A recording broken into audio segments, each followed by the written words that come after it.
सास के साथ सोने वाली बहू। रजनी और अमर की शादी को अभी कुछ ही महीने हुए थे। अमर अपनी पत्नी रजनी से बहुत प्यार करता था। शुरू के कुछ दिन तो सब कुछ ठीक ठाक चलता रहा, लेकिन फिर छोटी छोटी बातों पर अमर और रजनी का झगड़ा होने लगा। अरे, तुमने फिर से गीला टॉवेल बेड पर डाल दिया। कितनी बार तुमसे कहा है कि सारा बेड गीला हो जाता है। अरे गुस्सा क्यों कर रही हो? गलती हो गई मुझसे, अगली बार ध्यान रखूंगा बस। हर बार पर बस यही कह के चल देते हो। सारा दिन सफाई तो मुझे करनी पड़ती है ना। देखो रजनी, इस तरह नाराज मत हो। मैंने कहा ना, मैं ध्यान रखूंगा आगे से। और फिर रात के वक्त रजनी अपना बिस्तर उठाकर बेडरूम से बाहर जाने लगती है। अरे क्या हुआ रजनी? सुबह वाली बात पर अभी तक नाराज हो क्या? नहीं, ऐसी कोई बात नहीं है। तो फिर तुम अपना बिस्तर लेकर कहाँ जा रही हो? मैं मम्मी जी के कमरे में सोने जा रही हूँ। मम्मी जी अकेली है ना। अरे कैसी बात करती हो रजनी?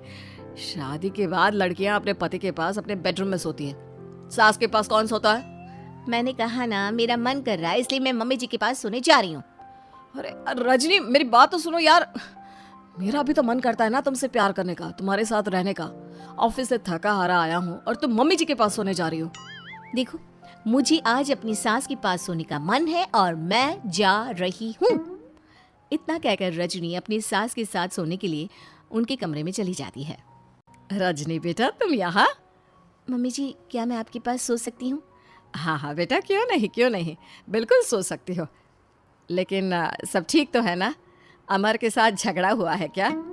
नहीं नहीं मम्मी जी, मैं रोज रोज इनके साथ उस कमरे में सोकर बोर हो चुकी हूँ। थोड़ा सा चेंज हो जाएगा इसलिए आपके पास सो जाती हूँ। आपको कोई एतराज हो तो बता दीजिए। अरे नहीं नहीं बेटा, ऐसी कोई बात नहीं, सो जाओ। और फिर अगले दिन। अमर बेटा, तुम्हारा रजनी के साथ कोई झगड़ा हुआ है क्या? नहीं तो मम्मी, ऐसे तो कोई बात नहीं है। क्यों, क्या हुआ? अरे वो कल रात मेरे कमरे में सोने आ गई थी तो मुझे लगा सब ठीक तो है ना बेटा। नहीं मम्मी जी, वो ऐसी ही, बस उसका मन किया होगा। कह रही थी कि मम्मी अकेली है इसलिए आपकी चिंता हो रही थी। पर अगली रात को फिर से रजनी अपना बिस्तर उठाकर सास के कमरे में पहुंच जाती है। रजनी बेटा, आज फिर से मेरे पास सोने आ गई। मम्मी जी, आपको मेरा अपने पास आना अच्छा नहीं लगता? अगर ऐसी बात है तो मैं बाहर ड्राइंग रूम में चली जाती हूँ। अरे नहीं नहीं बेटा, ऐसा कुछ नहीं है। पर अमर अपने कमरे में अकेला होगा ना? अरे तो वो कौन से 6 महीने के छोटे दूध पीते बच्चे हैं, उनको डर थोड़ी ना लगता है। इतने बड़े हो गए हैं, 1-2 दिन अकेले सो लेंगे तो कुछ बिगड़ नहीं जाएगा। और इस तरह फिर तो ये रोज की बात हो गई। रजनी रोज अपना बिस्तर उठाती, अपनी सास के पास आकर सो जाती। सास उससे कुछ इसलिए नहीं कहती है क्योंकि उसे लगता है कि बहू बुरा मान जाएगी। एक दिन सुबह सुबह, माँ मेरे लिए चाय बना दो, ऑफिस जाने का टाइम हो रहा है। अरे बेटा, तो रजनी से क्यों नहीं कह देते? मुझे उससे बात करने का बिल्कुल भी मन नहीं है। अरे आखिर क्या बात है बेटा, तुम इतने उदास क्यों लग रहे हो? देखो ना माँ, आजकल रजनी का बिहेवियर मुझे कुछ समझ में नहीं आ रहा। रोज रात को आपके पास आकर सो जाती है। अगर उसे मेरी परवाह नहीं तो मुझे भी कोई फर्क नहीं पड़ता। अमर गुस्से में ही घर से ऑफिस चला जाता है। ये देखकर सास बहुत दुखी हो जाती है। और फिर अगले दिन, मम्मी जी, मैं आ गई आपके पास सोने। हाँ बहू, सो जाओ। पर वो क्या है ना, आज मेरा पुरानी फिल्में देखने का बड़ा मन कर रहा था। कोई बात नहीं, सो जाओ, मैं पिक्चर देखती रहूंगी। ठीक है मम्मी जी। रजनी की सास तेज आवाज में अपने कमरे में टीवी जलाकर रखती है। इसकी वजह से रजनी को नींद नहीं आती, लेकिन वो पूरी रात करवट बदल बदल कर सोने की कोशिश करती रहती है। सास को लगता है कि अब रजनी उसके कमरे में सोने नहीं आएगी, लेकिन अगली रात फिर रजनी उसके कमरे में सोने के लिए पहुंच जाती है। मम्मी जी, मैं आ गई। अरे बेटा, मुझे लगा कि कल तुम ठीक से सो नहीं पाई थी। जाओ अपने कमरे में आराम से सो जाओ ना बेटा। अरे नहीं मम्मी जी, कोई प्रॉब्लम नहीं है। इतना कहकर रजनी फिर से अपनी सास के कमरे में सो जाती है। आधे घंटे बाद, बेटा जरा मेरे पैरों पर तेल तो लगा दे। ठीक है मम्मी जी।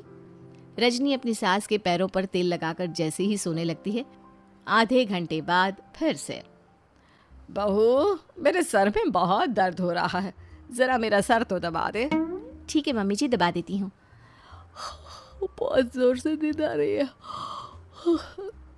अपनी सास का सर दबाकर रजनी फिर से सोने की कोशिश करती है, पर आधे घंटे बाद फिर से, अरे बहू, बड़ी जोर से प्यास लगी है बेटा, जरा किचन से पानी तो लेकर आ। अरे मम्मी जी, जैसे ही नींद आने लगती है कुछ ना कुछ मांग लेती है। रजनी चुपचाप जाकर किचन से पानी लेकर आती है। इस तरह रजनी की सास पूरी रात हर आधे आधे घंटे पर उसे किसी न किसी बहाने से जगाती रहती है। रजनी परेशान हो जाती है।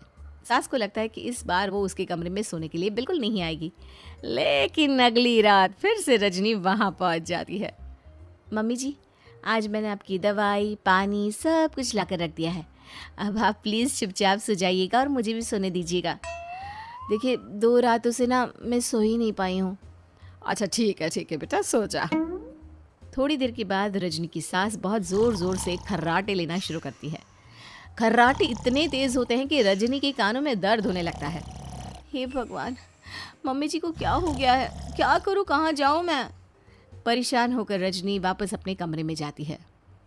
रजनी, आज तो बहुत दिनों के बाद अपने बेडरूम में सोने आई हो। आ जाओ। वैसे भी तुम्हारे बिना मेरा मन नहीं लगता। क्या करती, तुम्हारी मम्मी के खर्राटों ने तो मेरी नींद उड़ा कर रखी है। अब मुझे यहीं पर सोना पड़ेगा। अगली सुबह। अरे रजनी बेटा, रात को कहाँ चली गई थी? मैं तुम्हें कितना ढूंढ रही थी। मैं तो डर ही गई थी, मेरी बहू न जाने कहाँ चली गई। कहाँ जाती मम्मी जी, अपने कमरे में गई थी। और आजकल ना आप मुझे जानबूझकर बहुत परेशान करती हैं। अगर मुझसे कोई गलती हो गई हो तो सीधे सीधे क्यों नहीं कह रही हैं? 3 रात हो गई है, मुझे ठीक से नींद भी नहीं आती। रजनी, ऐसे क्यों बात कर रही हो? मम्मी ने क्या कर दिया? आप अपनी मम्मी से क्यों नहीं पूछते? मैं बहू हूँ तो क्या इसका मतलब ये है कि दिन भर काम करो और रात में भी चैन से ना सो? रजनी बेटा, बड़ी नादान हो। इसीलिए तो जानबूझकर मैं ये सब कर रही थी ताकि तुम अपने पति के पास जाकर अपने बेडरूम में सो जाओ। शादी को सिर्फ 6 महीने हुए हैं और तुमने मेरे कमरे में आकर सोना शुरू कर दिया। यह तुम्हारी शादीशुदा जिंदगी के लिए अच्छी बात थोड़ी ना है बेटा। मम्मी, तो क्या आपने जानबूझकर ये सब किया था रजनी को समझाने के लिए?